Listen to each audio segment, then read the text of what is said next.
construction na muna tayo mga karotman. Ito, at ayan, nandito po kami sa may Quezon. Ayan po yung bus na sakyan namin. Alright mga karotman, so balik-balis na po kami dito sa may Quezon. Ayan po mga karotman, oh. Ayan, Palawan, 7-Eleven natin yung kapatid ko. So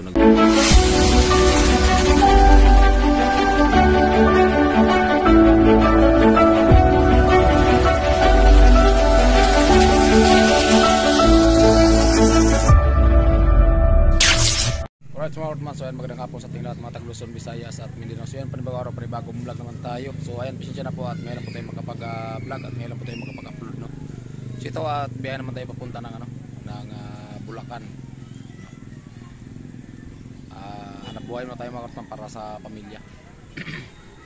Kasi kung vlog lang, so medyo mahirapan talaga tayo sa pamilya natin, kaya ito. At yun nga, nandito po kami ngayon sa Quezon. Para sakay ng bus papunta ng Cubao para papunta ng Bulacan, no? Shout out po sa lahat at sa ating mga minamalang viewers, sa mga silent viewers and tiwala kay Kartman, sana patuloy niyo pa rin ako suportahan, sana samahan niyo po ako kung saan ako mapunta.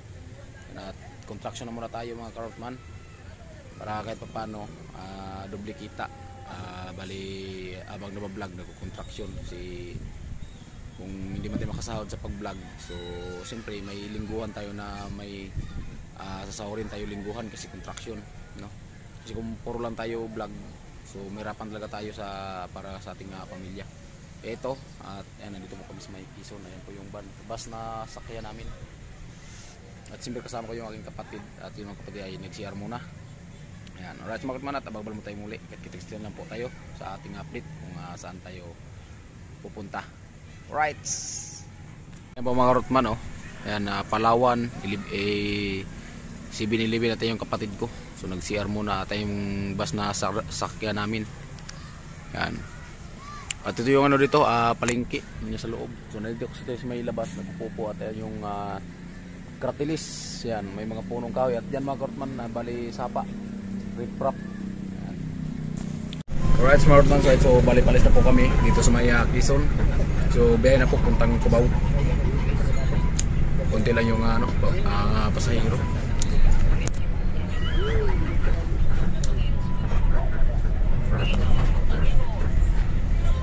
Ang aming sinakyan ay Superline na bus. Alright mga karotman, so good morning po. Ayan. So ito po yung karugtong ng ating vlog kahapon, no? Kahapon dun pa tayo sa Quezon, no? So ngayon, nandito po tayo sa may Santa Maria, Bulacan. Yan, sa may Quezon pala, Quezon. Yan, nandito po tayo yung mga karotman sa may Quezon, Santa Maria, no, Barangay Quezon. Yun, at yun nga po, magtatrabaho na po na tayo ng construction. Yan. At siyempre ito yung mga gamit natin. At siyempre wala yung mga kasamahan dito kasi gawa ng nagtrabaho. At siyempre yung mga gamit ng kapatid ko. At yun, may dala tayong tuyo. Ayan. Siyempre kasama ko yung kapatid ko mga karotman. Magtrabaho para sa pamilya. Kasi yun nga po, kung vlog po talaga sa ngayon, kahit pa paano makakasahod naman. Minsan sa isang buwan may 4,000. So siguro parang kung talaga hindi talaga magkasya sa pamilya, no? Kasi isang buwan 4,000. Mas maganda yung nagbo-vlog kahit pa paano nagtrabaho. Kasi kung hindi man makasahod sa isang buwan, pero may lingguhan tayong inaasahan na sinasahod kasi gawa ng sa pagtrabaho natin or contraction, no? So ayan po. At kahit malayo man tayo sa ating pamilya, kailangan natin tiisin. At siyempre para din po sa kanila yung ating pagtrabaho. Kasi kahit man contraction yung trabaho natin, hindi natin kinakaya yan mga karotman, kasi gawa ng yan pong trabaho na yan ay marangal, no? So hindi ko po yan ikakaya yung trabaho na contraction. Sanay tayo niyan sa pagtrabaho na yan ng mga contraction. Kaya yun mga karotman, time check na tayo. 7:39 AM na po ng umaga.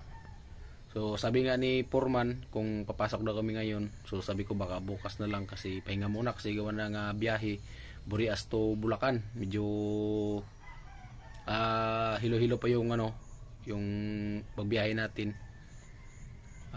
Hindi makapagtrabaho din yung kapatid ko kasi gawa ng nalula nung galing pa dun sa San Andres papunta dito ng Bulacan. So panay po shout out po siya sa kumakain, panay po sumusuka, kaya yun, parang pagod talaga yung katawan niya, kaya ito, so bukas na siguro at pahinga muna kami.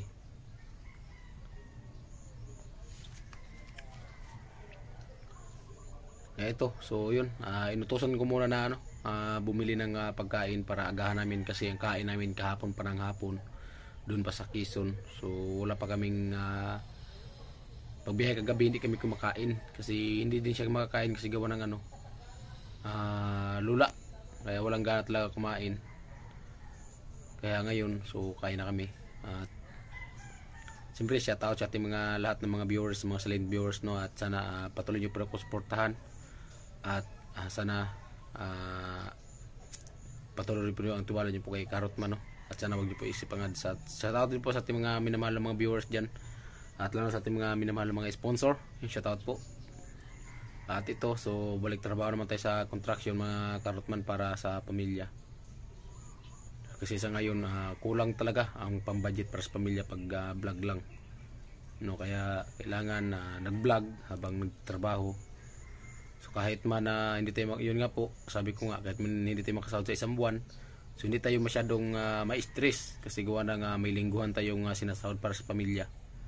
Kung makasahod man tayo sa isang buwan, at siyempre salamat po rin sa mga minamahal na mga viewers din, sa mga silent viewers. Pero kung hindi, okay lang kasi gawang may lingguhan tayong ipapadala sa ating pamilya, Alright, smart man, at abang naman tayong muli mga Karotman kung ano iganapas doon nating video. Alright, smart man, ito update po tayo. Ayan. So bali na dito nga po kami sa barracks. So bali po yung barracks ng mga kasamahan natin. Ayan. So tayo hindi pa tayo nakagawa ng barracks, at CR, ayan po yung CR. Ayan. Hindi pa tayo nakagawa ng barracks kasi medyo pagod pa sa biyahe at nahihilo pa sa biyahe. Ayan. Simple lang yung buhay construction kasi yun nga ang barracks natin nila. Ayan, ayan. Yan ang barracks nila, at sa kabila meron din dito. Ayan, doon sa kabila. So nung tayo nagtambay, pero lahat ng nagtrabaho ito mga Karotman, so halos kamag-anak ko po lahat yung mga trabaho ito, pati yung foreman. So kasi yung asawa niya kamag-anak dito natin, so bali halos kamag-anak na po natin trabaho dito. Siguro nasa mga 14 tao kami dito, so halos magkamag-anak lahat. So kami, so magawa pa kami ng barracks, so abangan lang kung saan tayo magawa ng barracks. At yung kapatid ko, so tulog muna kasi gawa ng yun nga po ay panay suka. So right, medyo mainit ito mga Karotman, at update ko kayo sa gagawaan. So dyan po tayo nagtambay, barracks na yan. Ayan. So bali dyan po tayo gagawa. Ayan, medyo mainit.